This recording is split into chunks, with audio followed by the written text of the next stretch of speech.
Last video में ये question हम लोग देख रहे थे। एक्चुअल में वीडियो का जो टाइमिंग है वो 31-32 मिनट के बाद खुद ही से ऑफ हो जाता है, इसलिए कभी कभी क्वेश्चन के बीच में ही ब्रेक हो जा रहा है टाइम ना देखने पे। तो इस क्वेश्चन को फिर से एक बार देख लेते हैं। कह रहा है कि रैंडम वेरिएबल का क्वेश्चन हम लोग कर रहे थे। An urn contain 4 white and 3 red ball, find the probability distribution of number of red balls in a random drawn of 3 balls.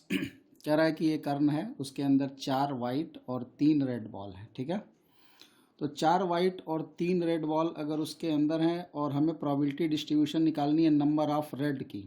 ठीक है, तो नंबर ऑफ रेड की अगर हमको प्रोबेबिलिटी डिस्ट्रीब्यूशन फाइंड करनी है तो रेड के क्या क्या नंबर हो सकते हैं। मान लो कि तुम अगर इसमें से ये 4 और 3 है, इसमें से अगर बॉल निकालते हो number of red ball in a drawn of 3 ball, 3 ball अगर तुम्हें निकालनी है तो 3 बॉल निकालनी है और नंबर ऑफ रेड जो आना है उसका प्रोबेबिलिटी डिस्ट्रीब्यूशन तुम्हें फाइंड करना है। तो रेड क्या हो सकता है, तुम 3 बॉल निकालो तो हो सकता है कि एक भी रेड ना आए, हो सकता है एक रेड आए, हो सकता है 2 रेड आए और हो सकता है कि तीनों का तीनों रेड आ जाए, क्योंकि 3 रेड तो है ही है तुम्हारे पास। तो यही जो नंबर्स हैं यही क्या हो जाएंगे, रैंडम वेरिएबल हो जाएंगे और इनकी जो प्रोबेबिलिटीज़ होंगी वो क्या हो जाएंगी, वो प्रोबेबिलिटी डिस्ट्रीब्यूशन हो जाएंगी। तो यहाँ पर हमने क्या करना है, 3 बॉल लेना है। टोटल बॉल कितनी है अर्न में अपने पास, 4 3 7। तो टोटल यहाँ पर जो एनएस है, एनएस का काम कौन करेगा, एनएस का काम करेगा, टोटल बॉल है अपने पास 7 और उसमें से 3 सेलेक्ट करना है, तो 7C3 एनएस का काम करेगा। अब यहाँ पर जीरो की अगर बात करें, जीरो की बात यानी कि अगर एक भी रेड ना आए, एक भी रेड ना आए, इसका मतलब क्या, जो हमें 3 बॉल निकालनी है वो तीनों की तीनों वाइट आ जाए, मतलब तीनों इस 4 में से आ जाए। तो एनी इसके लिए क्या हो जाएगा, इस वाले इवेंट में एनी का काम कौन करेगा, यहाँ पे एनी का काम करेगा 4C3। तो प्रोबेबिलिटी क्या हो जाएगी इसकी, probability of x is equal to 0। यहाँ x लिखे हैं ना, रैंडम वेरिएबल की प्रोबेबिलिटी कोई प्रोबेबिलिटी डिस्ट्रीब्यूशन कहा जाता है। तो ये 0 जब रैंडम वेरिएबल है, मतलब x की वैल्यू जब 0 है, तो px बराबर 0 का मतलब probability distribution of random variable 0 कितना हो जाएगा, इसकी 0 के लिए 4C3 इवेंट का number, number of element in event, और नीचे सैंपल स्पेस 7C3। अब दूसरे वाले की अगर बात करते हैं हम इस पर्टिकुलर केस की, तो यहाँ पर क्या हो जाएगा, यहाँ पर भी probability x is equal to 1 अगर लेते हैं, रैंडम वेरिएबल 1 हो जाए तो ns तो यही रहेगा हर केस में। एक रेड आए, एक रेड मतलब एक इस 3 में से आ जाए और टोटल जो 3 निकालना है 2 इसमें से आ जाए, मतलब तुम्हारे पास 4 वाइट और 3 रेड बॉल हैं। एक रेड बॉल कैसे आएगी, एक रेड बॉल आएगी मतलब एक इससे आ जाए और 2 इससे आ जाए। ठीक है, तो क्या हो जाएगा यहाँ पर इसकी प्रोबेबिलिटी, 2 इससे आ जाए मतलब 4C2 और एक इससे आ जाए मतलब 3C1 और नीचे क्या हो जाएगा 7C3। ऐसे ही 2 रेड आने का मतलब 2 इससे आए और एक इससे आए, टोटल 3 निकालना है ना, तो 2 इससे और 3 इससे, तो वो क्या हो जाएगा px2 हो जाएगा, x इज इक्वल टू 2 के लिए 4C1 इसमें से एक आए और रेड 2 आ जाए इंटू 3C2 और नीचे क्या हो जाएगा 7C3। ऐसे ही इसके लिए क्या हो जाएगा, probability x is equal to 3 के लिए, तो probability x is equal to 3 के लिए क्या होगा, ये x इज इक्वल टू 3 के लिए क्या हो जाएगा, मतलब तीनों रेड आ जाए, तीनों का तीनों जो बॉल निकालना है वो तीनों रेड ही आ जाए, मतलब तीनों इसी से आ जाए, इससे कुछ ना आए। तो क्या हो जाएगा इसका वैल्यू, इसका वैल्यू हो जाएगा 3C3 और टोटल क्या हो जाएगा NS 7C3। तो इस तरीके से सबकी अलग अलग प्रोबेबिलिटी फाइंड कर ली जाएगी। इसी को हम लोग क्या बोलते हैं, प्रोबेबिलिटी डिस्ट्रीब्यूशन बोलते हैं। ठीक है,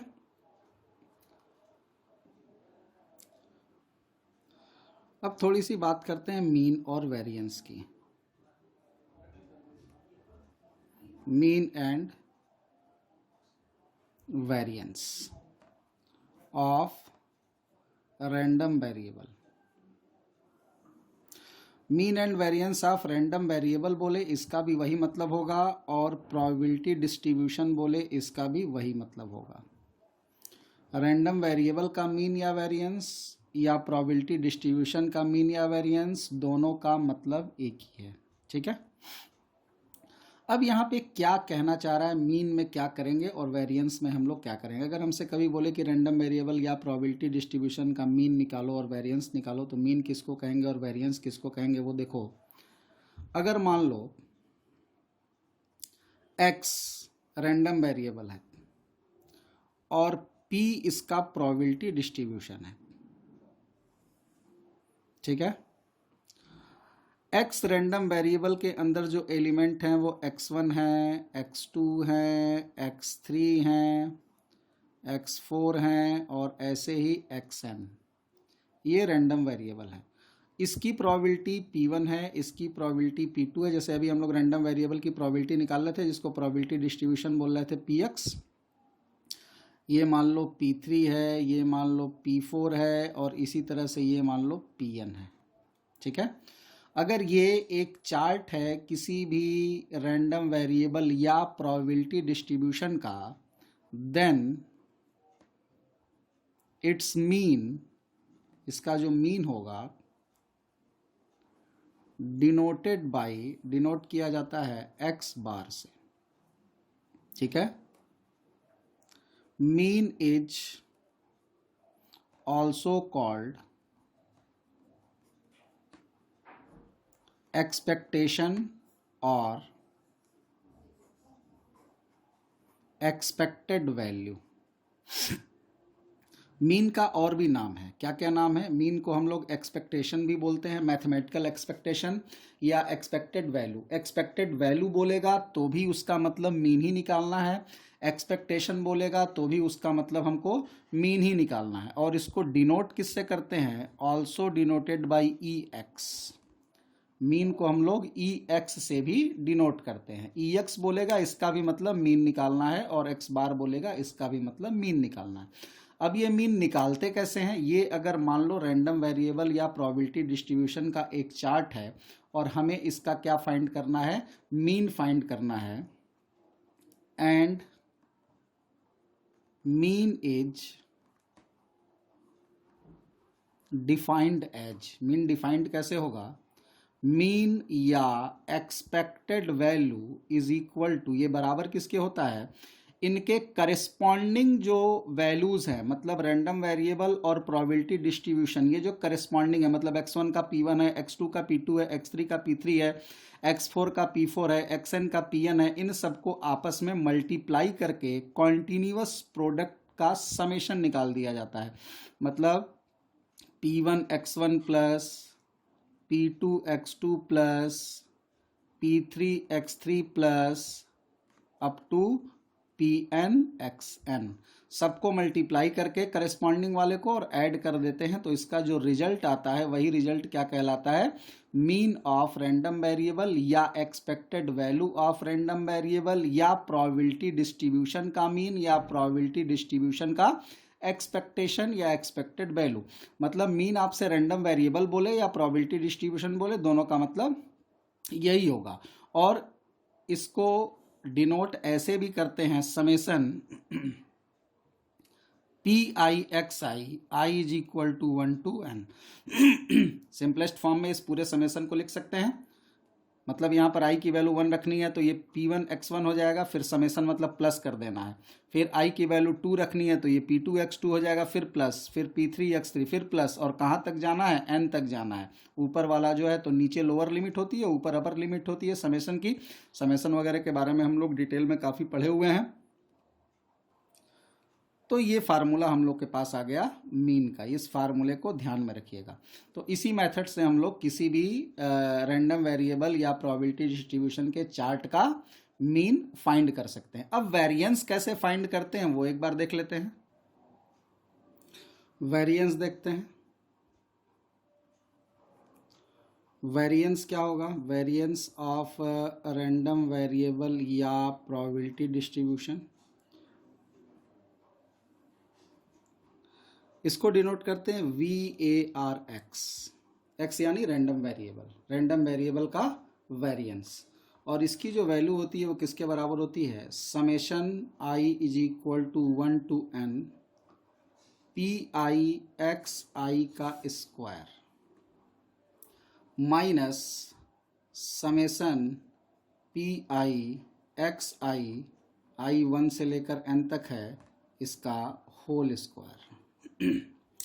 ये वाला जो यहाँ सेकंड टर्म लिखा हुआ है, ये सेकंड टर्म को अगर ध्यान से देखो तो ये शायद मीन ही लिखा हुआ है। अभी थोड़ी देर पहले हमने आपको बताया कि मीन का फार्मूला क्या होता है, समेसन पी आई एक्स आई, तो ये मीन का ही होल स्क्वायर लिखा हुआ है। और ये जो पहला वाला टर्म है ये क्या लिखा हुआ है, ये एक्स स्क्वायर का मीन लिखा हुआ है।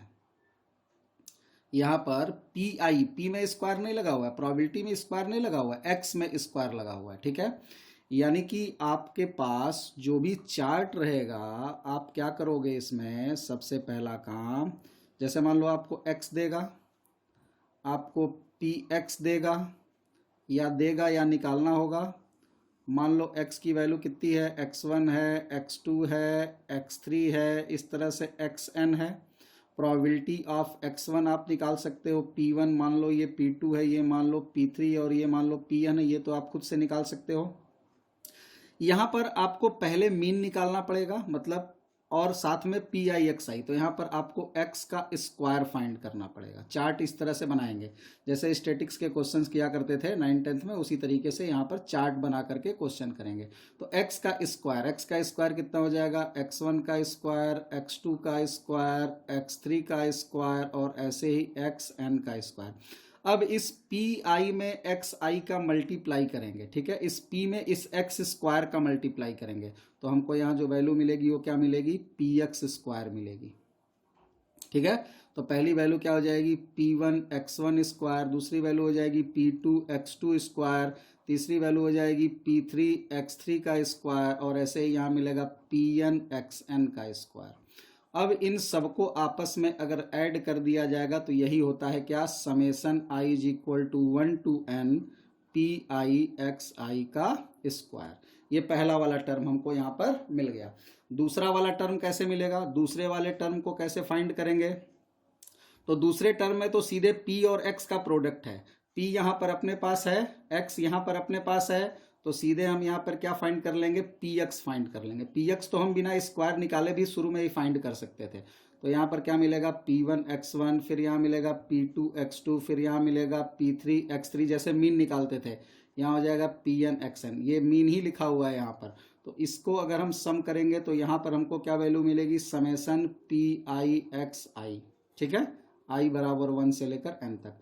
अब इस वैल्यू का स्क्वायर करके इसमें से माइनस कर देंगे तो हमको क्या मिल जाएगा, वेरिएंस मिल जाएगा, किसका, प्रोबेबिलिटी डिस्ट्रीब्यूशन का या रैंडम वेरिएबल का, ठीक है।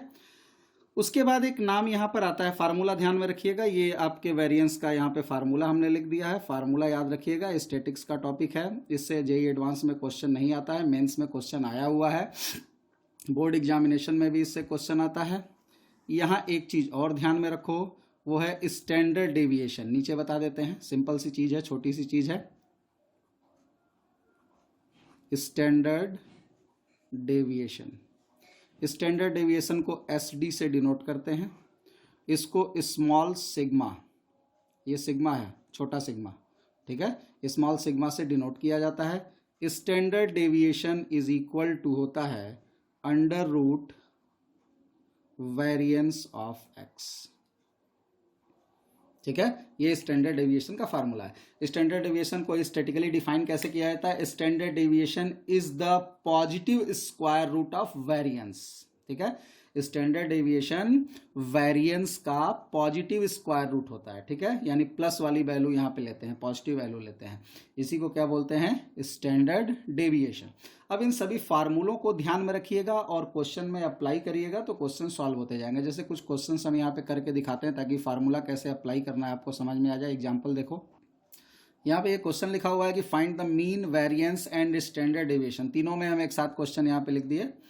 लिखा हुआ है कि find the mean, variance and standard deviation of the number of heads in a toss of 3 coins. यहाँ पर ये पर्टिकुलर क्वेश्चन रैंडम वेरिएबल से रिलेटेड जितने भी टॉपिक हैं सबको कंटेन किया हुआ है। सबसे पहले तो आपको रैंडम वेरिएबल और प्रोबेबिलिटी डिस्ट्रीब्यूशन का यहाँ चार्ट खुद से प्रिपेयर करना पड़ेगा, उससे रैंडम वेरिएबल और प्रोबेबिलिटी डिस्ट्रीब्यूशन का भी क्वेश्चन हो जाएगा, मीन भी निकालना है, मीन का भी क्वेश्चन हो जाएगा, वेरिएंस भी निकालना है, वेरिएंस का भी क्वेश्चन हो जाएगा, स्टैंडर्ड डेविएशन निकालना है, उसका भी क्वेश्चन हो जाएगा। तो ये क्वेश्चन सिंपल है, बट अकेले इसने पूरे इस topic random variable and probability distribution में जितने भी कंटेंट हैं सारे के सारे इस अकेले क्वेश्चन में इन्वॉल्व हैं। तो सबसे पहला काम हम लोग क्या करेंगे, इसमें चार्ट बनाएंगे। चार्ट बनाने का मतलब क्या, अपने को रैंडम वेरिएबल और प्रोबेबिलिटी डिस्ट्रीब्यूशन बनाना पड़ेगा, फिर हम लोग मीन वेरिएंस और स्टैंडर्ड डेविएशन निकालेंगे। जैसे हम लोग स्टार्टिंग में रैंडम वेरिएबल के क्वेश्चंस कर रहे थे, चार्ट बनाने का, रैंडम वेरिएबल क्या है और प्रोबेबिलिटी डिस्ट्रीब्यूशन क्या है। तो सबसे पहले हम लोग वही यहाँ पे काम करना स्टार्ट करेंगे। सबसे पहले ये बताओ कि यहाँ पर वेरिएबल क्या है। वेरिएबल आपको बहुत बार हम पीछे भी डिस्कस कर चुके हैं, रैंडम वेरिएबल में वेरिएबल क्या है। तो यहाँ पर हमें करना क्या है उस पर पहले चर्चा करते हैं। हमें यहाँ पर एक कॉइन को 3 बार टॉस करना है या 3 कॉइन को 1 बार टॉस करना है, बात एक ही है। और किसके प्रोबेबिलिटी डिस्ट्रीब्यूशन की बात कर रहा है, नंबर ऑफ हेड। किसकी बात कर रहा है, नंबर ऑफ हेड। किसमें, टॉस ऑफ 3 कॉइन, 3 कॉइन को टॉस करने में। 3 कॉइन को टॉस अगर करोगे तो क्या होगा, हो सकता है एक बार भी हेड ना आए, हो सकता है एक बार भी हेड ना आए, किसी भी कॉइन पे हेड ना आए, हो सकता है एक बार हेड आए। नंबर ऑफ हेड की बात कर रहा है, कितने हेड आ सकते हैं, हो सकता है 2 हेड आए और ये भी हो सकता है कि तीनों के तीनों हेड आ जाएं। ठीक, अब इसकी प्रोबेबिलिटीज क्या क्या हो सकती हैं। अब हमने ये ऑलरेडी क्वेश्चन पीछे करा रखा है। एस इसका क्या होगा, simple space, head head head head head tail head tail head tail head head, याद है टोटल 8 इसमें टर्म थे। एक बार भी हेड ना आए, एक बार भी हेड ना आए मतलब क्या मतलब हुआ कि सारा का सारा टेल हो जाए। ऐसे कितने केस बनेंगे, 1, तो ये वैल्यू हो जाएगी 1/8। टोटल इसमें 8 एलिमेंट आएंगे। एक बार हेड कितनी तरीके से आ सकता है, एक बार हेड मतलब 2 पे टेल और 1 पे हेड आ जाए। अब 2 पे टेल और 1 पे हेड कैसे आ सकता है, नीचे तो 8 रहेगा, 2 पे हेड 1 पे टेल मतलब पहला टेल दूसरा हेड तीसरा हेड, पहला हेड दूसरा टेल तीसरा हेड। ठीक है, मतलब यहां पर एक बार हेड कैसे आ सकता है, देखो यहां पर तीनों हेड आया, यहां 2 हेड आया, यहां 2 हेड आया, यहां 2 हेड आया। इसके बाद तीनों टेल भी आ सकता है, टेल टेल टेल, हो सकता है टेल टेल हेड आ जाए, हो सकता है कि टेल हेड टेल आ जाए, हो सकता है कि हेड टेल टेल आ जाए। 1 2 3 4 5 6 7 टोटल 8 हो गए। अब देखो एक बार हेड कहाँ आया, यहाँ पर और यहाँ पर, तीनों में एक बार हेड आया तो वैल्यू क्या हो जाएगी 3/8। 2 बार हेड कहाँ कहाँ मिल रहा है, यहाँ पर और यहाँ पे 2 बार हेड मिल रहा है, तो ये भी 3 है तो ये भी हो जाएगा 3/8। तीनों हेड हो जाए, तीनों हेड देखो केवल एक बार मिल रहा है तो इसकी वैल्यू क्या हो जाएगी 1/8 प्रोबेबिलिटी। तो ये प्रोबेबिलिटी जो यहाँ पर हमने फाइंड की, ये इसकी प्रोबेबिलिटी डिस्ट्रीब्यूशन का चार्ट हो गया या टेबल हो गया। अब हमें इसका मीन निकालना, मीन निकालने का हमने तरीका आपको क्या बता रखा है, तो मीन वेरिएंस और स्टैंडर्ड डेविएशन सब निकालना है तो हम सीधे चार्ट ही बना लेते हैं। ठीक है, चार्ट हम बनाते हैं तो चार्ट में हमको यहाँ पर x लिखना होगा, यहाँ पे p लिखना होगा। x कितना कितना है जल्दी बोलो, 0 है, 1 है, 2 है और 3 है। p कितना है तो 1/8 है, 3/8 है, 3/8 है, 1/8 है। अब p और x का प्रोडक्ट कर दो, p और x का प्रोडक्ट करोगे तो ये 0 हो जाएगा, ये 3/8 हो जाएगा, ये हो जाएगा 6/8 और ये हो जाएगा 3/8। इसका सम निकाल लोगे तो ये हो जाएगा समेसन PIXI। यही समेसन PIXI को हम लोग क्या बोलते हैं, मीन बोलते हैं। इसी को क्या बोलते हैं, मीन, यानी x बार बोलते हैं। ठीक है, इसी को क्या बोला जाता है, इसी को मीन बोला जाता है। अब यहां पर जो तुम्हारा PIXI आएगा, इन सबको ऐड करने पर वो क्या मिलेगा, तो देखो ये 12/8 हो जाएगा। कितना हो जाएगा, 3 3 6 और 6, तो टोटल ऐड करोगे तो 12/8। 12/8 मतलब कितनी वैल्यू आ गई इसकी, कैंसिल करके 3/2 कितनी वैल्यू आ गई, 3/2। यही 3/2 मीन हो गया। तो इस क्वेश्चन का मीन क्या हो गया, इस क्वेश्चन का मीन हो गया 3/2। ठीक है।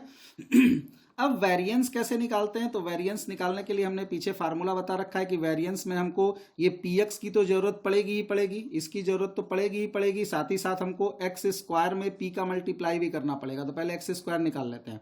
एक्स स्क्वायर क्या होगा, 0, 1 का स्क्वायर 1, 2 का स्क्वायर 4 और 3 का स्क्वायर 9।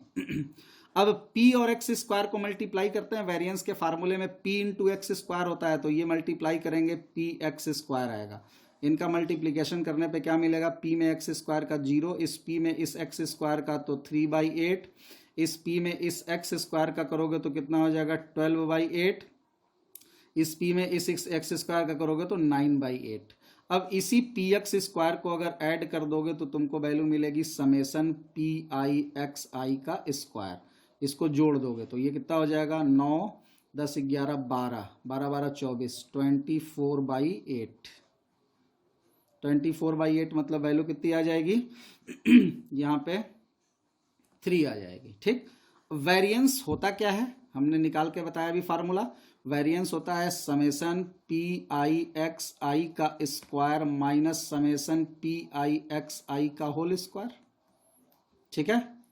अब यहाँ पर पी आई एक्स आई के स्क्वायर का समेसन हमने निकाला, वैल्यू कितनी आई है 3, और यहाँ पर इसकी वैल्यू पी आई एक्स आई हमने निकाला, पी आई एक्स आई का समेसन कितना आया था 3/2 आया था।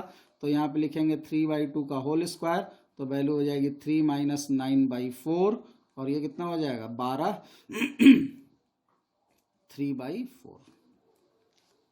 ठीक है, वैल्यू क्या हो जाएगी 3/4, वेरिएंस की वैल्यू हो गई। स्टैंडर्ड डेविएशन कितना होता है ये भी आपको फार्मूला पता है, अंडर रूट में वेरिएंस ऑफ एक्स होता है। वेरिएंस हमने निकाल लिया 3/4, इसी को अंडर रूट में लिख दोगे 3/4, और इसका स्क्वायर रूट हो जाएगा √3/2। ये किसका काम करेगा, स्टैंडर्ड डेविएशन का। तो मीन कैसे निकालना है, वेरिएंस कैसे निकालना है, स्टैंडर्ड डेविएशन कैसे निकालना है, अगर आपको फार्मूला याद है और ये चार्ट बनाने आता है तो सिंपली आप सारी चीज़ों को फाइंड कर सकते हैं। कुछ और एग्जाम्पल इस पे देखते हैं। इस क्वेश्चन में कह रहा है कि if X be random variable with probability distribution, ये प्रोबेबिलिटी डिस्ट्रीब्यूशन का एक चार्ट दिया हुआ है, एक्स रैंडम वेरिएबल है, कह रहा है फाइंड द वैल्यू ऑफ के एंड आल्सो फाइंड वेरिएंस। के की वैल्यू फाइंड करनी है। देखो यहाँ पे प्रोबेबिलिटी के अंदर के, 2k, 3k और k दिया हुआ है। हमने आपको स्टार्टिंग में एक थ्योरम बताया था, एक प्रॉपर्टीज की बताई थी कि जो भी रैंडम वेरिएबल की प्रोबेबिलिटी डिस्ट्रीब्यूशन होती है उसका समेसन कितना आता है 1 आता है। ये पीछे हम बता चुके हैं। तो हम यहाँ पे जानते हैं सिंस कि समेसन ऑफ P1 होता है। प्रोबेबिलिटी डिस्ट्रीब्यूशन में जितने भी वैल्यूज होते हैं सबका सम कितना आना चाहिए 1 आना चाहिए। तो यहाँ पर अगर सबकी वैल्यू 1 हम सम निकाल दें तो ये क्या हो जाएगा k + 2k + 3k + k। तो ये कितना हो गया 2k, k और k 2, 2 4 और 3 7, तो कितना हो जाएगा 7k = 1। तो k की वैल्यू क्या हो जाएगी 1/7। तो पहला क्वेश्चन जो था k की वैल्यू निकालना आसान था, डायरेक्ट सबका सम 1 के बराबर होता है। k की वैल्यू फाइंड कर ली है। अब कह रहा है कि फाइंड वेरिएंस, अब इसका वेरिएंस भी फाइंड करना है। k की वैल्यू आ गई तो अब तुम्हारा जो चार्ट है वो कैसा बन गया जरा बताना। अब तुम्हारा टेबल कैसा हो गया, तो अब तुम्हारे टेबल में यहाँ x और यहाँ p, x की वैल्यू 0 है तो यहाँ पे 1/7 हो जाएगा k। जब इसकी वैल्यू 1 है तो ये हो जाएगा 2/7, जब इसकी वैल्यू 2 है तो ये हो जाएगा 3/7, और जब इसकी वैल्यू 3 है तो क्या हो जाएगा 1/7। ठीक। अब हमको यहाँ पे क्या निकालना है, वेरिएंस। वेरिएंस निकालने के लिए फार्मूला हमको पता है कि वेरिएंस ऑफ रैंडम वेरिएबल क्या फार्मूला होता है, summation of P I X I का square minus summation P I X I का होल स्क्वायर। ठीक है। अब सबसे पहले यहाँ पे हम लोग एक टेबल बनाएंगे, टेबल में सारी वैल्यू हमको फाइंड करनी है।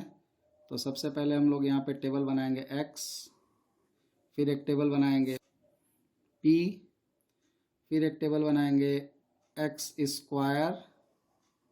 ठीक है। फाइंड करेंगे पी एक्स, क्योंकि हमको यहाँ पी एक्स चाहिए। फिर पी एक्स स्क्वायर भी फाइंड करेंगे क्योंकि हमको यहाँ पी एक्स स्क्वायर चाहिए। तो x लिखो 0 1 2 3।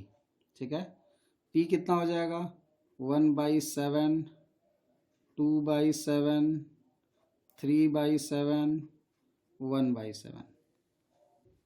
एक्स स्क्वायर मतलब 0 1 4 9। पी एक्स यानी पी और एक्स का product 0, 2/7, 6/7, 3/7। P x square, P का अब एक्स स्क्वायर में मल्टीप्लाई 0, 2/7, 12/7, 9/7। ठीक, अब यहाँ पर इसका जो सम आएगा 2/7, 6/7, 3/7, तो कितना हो जाएगा 11/7। और इसका जो सम आएगा वो कितना आएगा 2 और 12, 9 2 11, 11 और 12 23, 23/7।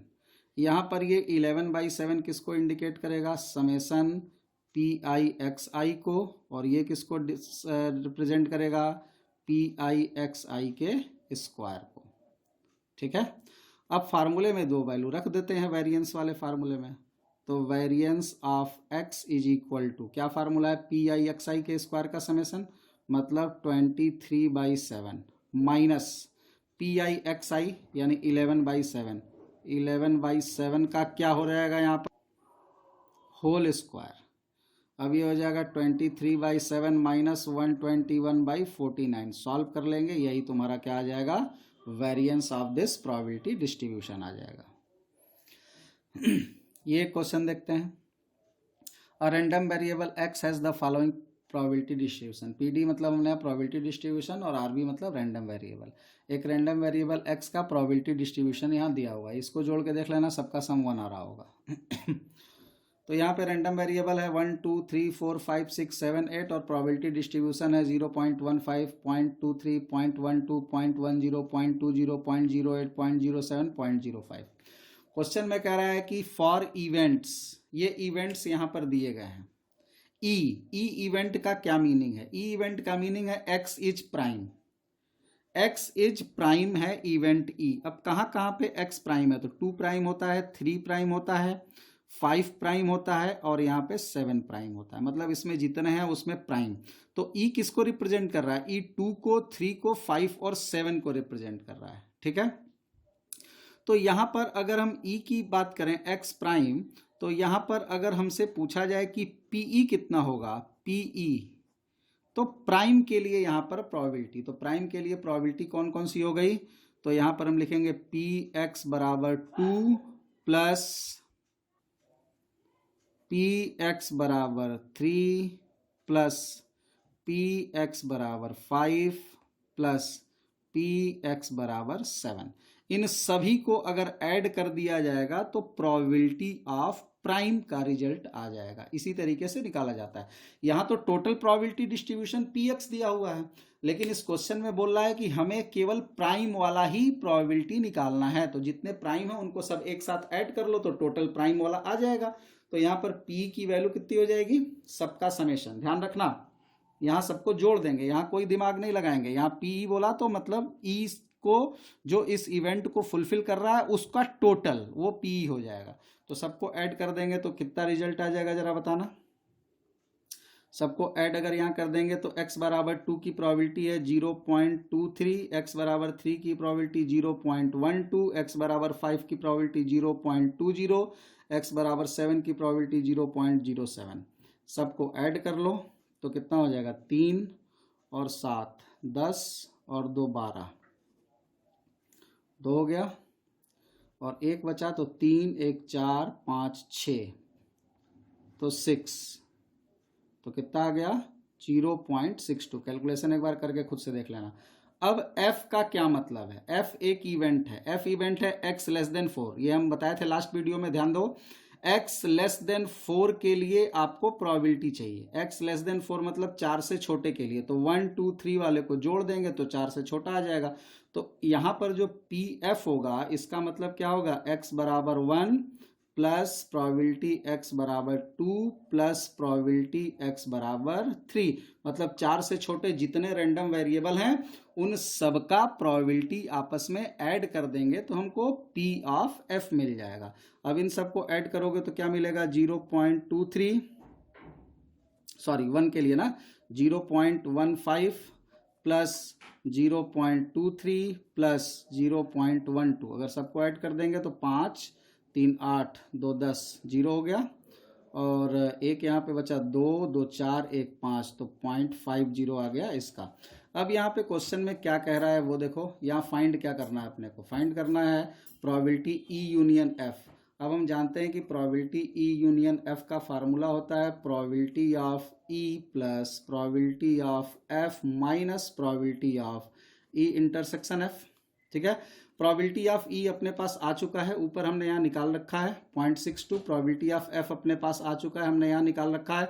हमको इसकी वैल्यू फाइंड नहीं है, इसकी वैल्यू फाइंड करनी है, मतलब E और F में जो कॉमन है उसकी प्रोबेबिलिटी क्या है। तो अब देखो E और F में कॉमन क्या है, E बोल रहा है प्राइम और F बोल रहा है 4 से छोटा। तो हमको देखना है कि E और F दोनों को कौन सेटिस्फाई कर रहा है, मतलब 4 से छोटा भी हो और प्राइम भी हो। तो 4 से छोटा प्राइम कौन कौन है, 2 और 3 है। 4 से छोटा प्राइम कौन कौन सा है इसमें, 4 से छोटा भी होना चाहिए और प्राइम भी होना चाहिए। Intersection means common, E and F दोनों को सेटिस्फाई करता हो, दोनों में कॉमन हो। दोनों में कॉमन का मतलब क्या हुआ कि जो F में भी हो मतलब 4 से छोटा भी हो और E में भी हो यानी कि प्राइम भी हो। तो 4 से छोटा प्राइम यहाँ पे 2 और 3 है। तो अगर हमको प्रोबेबिलिटी फाइंड करनी है E इंटरसेक्शन F की, तो इसका मतलब हम क्या लेंगे, 4 से छोटे प्राइम नंबर्स को ले लेंगे। तो मतलब Px बराबर 2 ले लेंगे और प्लस Px बराबर 3 ले लेंगे। तो x बराबर 2 की प्रोबेबिलिटी कितनी दी हुई है क्वेश्चन में, 0.23, और 3 की प्रोबेबिलिटी कितनी दी हुई है, 0.12। दोनों को अगर ऐड कर देंगे तो ये 5 और ये 3, 0.35।